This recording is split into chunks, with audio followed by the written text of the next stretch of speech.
કદાચ અહીંયા કલાકારને એવું લાગ્યું કે આ મારો દીકરો આપણને પાડવાની કોશિશ કરી. હું પાડવાની કોશિશ નથી કરતો કોઈ, ડાઉટ પેલું લાગે છે. નક્કી મારા સમર્થનમાં કલાકાર આવું 25 દિવસથી બેન એકલો લડું છું, હું પાછું સત્યમાંથી લડું છું. ખાલી કલાકારે 1-2 કલાકાર આવ્યો હતો, એમ કીધું હતું કે હું લડું છું ખેડૂત માટે. તો એમને એમ કહેતો હું એમને કે તમે ખેડૂત માટે આવો. તમે ખાલી એમ કીધું કે હકાબા જે લડી રહ્યા છે ખેડૂત માટે, એમાં હકાબા સત્ય છે, હકાબા સાથે છે, આટલું કહેવાનું. અથવા એમ જ કે એક કોમેન્ટ કરે અથવા એક વિડીયો કે હકાબા સત્ય છે, તો મને આનંદ થતી કે મારો સમાજ આવ્યો. પણ મને આ નાચ બારમાં કેવું લાગ્યું સમાજે, આપ સમજો છો ને, એક પણ વિડીયો નહીં.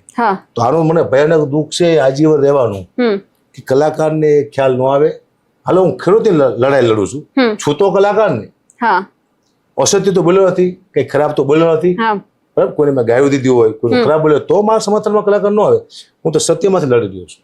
મારું જીવન દાવમાંથી લગાડ્યું, મારો ધંધો દાવમાંથી લગાડ્યો, મેં મારો પરિવાર દાવમાંથી લગાડ્યો.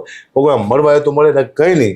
આ બધું નક્કી કરીને હું ખેડૂતમાંથી આવ્યો હતો. મને એ ખબર હતી કે મને અફસોસ મળશે, એ નક્કી કરીને આવ્યો હતો. કારણ કે પહેલા દિવસ ડાયરેક્ટ કર્યો તો વાહ વાહ હકાબા, એટલે આખા ગુજરાતી 100% કોમેન્ટ હકાબાની હતી. અચાનક મને થયું કે આમાં કઈ લોચો છે. એક વ્યક્તિને ઉગાડો પાડ્યો, તરત કોમેન્ટ ફરી છે આ દુનિયામાં. આ તો દુનિયા છે, એક સેકન્ડમાં ફરી નાખી. આટલો હકાબા સારો હતો, આટલો વાલો હતો આખી દુનિયાને એક દી માટે. બીજી દિવસે એવું શું હકાબામાં તમે હકાબાને પૂછ્યું, હકાબાને વાત કરી, તમે તરત હકાબાને ખરાબ કરી દીધો. હું તો ખેડૂત માટે લડું છું, મારો વિશ્વાસ ખેડૂત છે. હજી ખેડૂત મારો એક વિડીયો મૂકે ને હકાબા મેં તમારા સાથે છીએ એટલે દુનિયાને દેખાડી દઉં હકાબા ખેડૂત માટે શું કરી શકે. મારો આ કે ધંધો આમાં શું લેવા જાય? માણસ ક્યારે જાય કોઈની મદદે? કાંઈનો સ્વાર્થ હોય ફેમસ થવાનો, એ તો હું છું જ. તે કા પૈસા લેવાનો હોય એ તો મેં લીધા જ નથી. અને કા રાજકારણમાં જવું એ તો મારે જવું નથી. ગેરંટી આપી છે કે ગમે મને માની નાખજો રાજકારણમાં આવું તારે રોડ વચ્ચે આનાથી. અને ખેડૂતનું આગેવાન નથી બનવું એ પણ મેં વચન આપ્યું છે. હું ખેડૂતના પ્રોગ્રામ કરીશ, અવાજ ખેડૂતનો સરકાર સુધી પહોંચાડીશ. આ મારો મુદ્દો છે. તો ખેડૂત મને એમ એકવાર કે હકાબામાં તમારા સાથે પાવરમાં આવીને કોઈ ડર, ખેડૂતને પણ ડર ન હોવો જોઈએ કોઈનો, ક્યાંય ખેડૂત પણ ડરવો ન જોઈએ કે હકાબા તમે જે ખેડૂતની લડાઈ લડો છો એમાં અમે તમારી સાથે છીએ. આટલા વિડીયો ખેડૂત મૂકી દે એટલે હું ખેડૂતને બતાવું કે હું તમારી માટે શું કરી શકું છું, તમારી લડાઈ હું ક્યાં સુધી લડી શકું છું. આ પણ ખેડૂત માટે જરૂરી છે. આવી લડાઈ હું લડ્યો તો કલાકાર એકાદો વિડીયો આવ્યો જ મારા માટે તો રાજી થાત. કોઈ એમ કીધું કલાકારો કે તો ખેડૂત માટે તમે લડો છો, પણ છું તો કલાકારો. તમારો સમાજ તમે વાત કરી, કલાકાર છું. મને તો 20-22 દિવસથી થયું એકલો લડતો હતો. માતાની કૃપા છે મારી પાસે, મારો પાવર વીટો પાવર મને આપ્યો માતાજી. હું મેં કોઈને કીધું કે મારા સમર્થનમાં આવે. મારો સમાજ છે ચારણ સમાજ, બહુ થઈ ગયું એ કહેવું ન પડે, આવી જ જાય. બહારના આટલા મિત્ર છે મારા હજારો.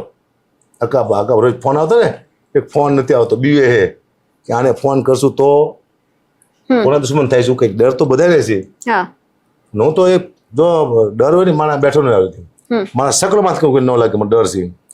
મોત બધું હારે નીકળી ગયો છું. પ્રોગ્રામ થાય ને કે જય માતાજી.